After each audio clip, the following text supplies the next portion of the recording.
ભાઈ 18 વર્ષ સુધી લોકો આરસીબી ઉપર હસતા હતા, ટ્રોલ કરતા હતા, પરંતુ એ જ આરસીબી પાસે આજે 2 આઈપીએલ ટ્રોફી છે.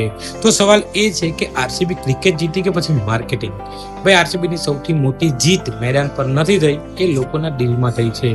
18 વર્ષ સુધી ટ્રોફી ન હોવા છતાં પણ આરસીબીના ફેન્સ ટીમ છોડીને ગયા નથી. દર વર્ષે મીમ બન્યા, ટ્રોલિંગ થયું, ફેલર મળ્યા, પણ આરસીબી સતત ચર્ચામાં રહી. બિઝનેસમાં આને કહે છે બ્રાન્ડ રિકોલ.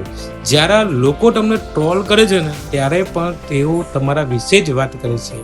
આરસીબીએ ટ્રોફી પહેલા કમ્યુનિટી બનાવી દીધી હતી, અને આ કમ્યુનિટી એટલી બધી મજબૂત બનાવી કે લોકો પરિણામ સાથે નહીં પરંતુ બ્રાન્ડ સાથે જોડાયેલા રહ્યા. આજે આરસીબી પાસે માત્ર ટ્રોફી નથી, પરંતુ કરોડો royal fans, powerful brand value અને માર્કેટિંગનો માસ્ટર ક્લાસ છે.